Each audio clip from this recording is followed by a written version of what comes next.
moon hung low in the sky, casting an eerie glow over the ancient cemetery. The air was thick with a damp chill that sent shivers down my spine as I stepped onto the worn cobblestone path. The gravestones stood like silent sentinels, marking the final resting places of those long gone. I had always been fascinated by the history and stories these graves held, but tonight, that fascination would turn into something far more sinister. I walked deeper into the cemetery, the winding pathways leading me further away from the safety of the entrance. The trees whispered secrets, and the rustling leaves seemed to conspire in the growing darkness. My flashlight flickered to life, its beam cutting through the shadows as I tried to steady my racing heart. The silence was heavy, oppressive, broken only by the occasional hoot of an owl, a distant howl of the wind. Each step I took seemed to echo louder, as though the very ground was alive with unseen watchers. I told myself it was just my imagination, that my nerves were getting the best of me, but I couldn't shake the feeling that something was off. My footsteps quickened as I tried to find my way back to the entrance, but the labyrinthine paths seemed to shift and twist, leading me deeper into the heart of the graveyard. Panic clawed at my chest, and I realized with a sinking feeling that I was lost. Every pathway looked the same, every gravestone a haunting reminder of the lives that had come to an end. A distant wail carried on the wind, a mournful sound that chilled me to the bone. I turned in every direction, trying to locate the source, but the sound seemed to come from all around me, as though the very air was filled with the echoes of sorrow. The hairs on the back of my neck stood on end, and a cold sweat broke out across my forehead. I stumbled over an uneven gravestone, my flashlight falling from my grasp and casting the surroundings into deeper shadows.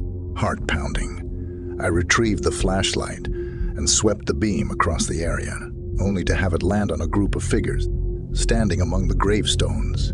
Their forms were translucent, ethereal, and their eyes locked onto mine. My breath caught in my throat as the figures drew closer, their mournful wails growing louder.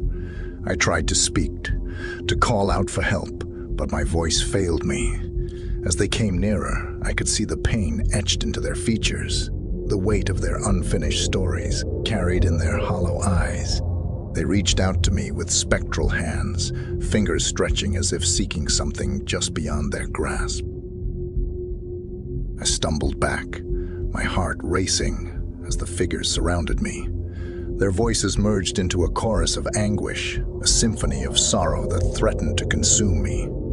The air grew colder, and I could feel their presence seeping into my very being, tugging at my memories and emotions. And then, through the sea of mournful faces, I saw it. A gravestone, weathered and worn, with my name etched upon it, my own dates of birth and death. My heart stopped, and a rush of disbelief and horror flooded over me. The gravestone was mine. I blinked, unable to comprehend what I was seeing. It was impossible. I was still alive, wasn't I? As the realization settled in, the world around me began to warp and distort. The figures wailed louder, their voices a cacophony of despair. I stumbled back, my hands trembling, and that's when I saw it. A reflection in the gravestone. My reflection, or what should have been my reflection.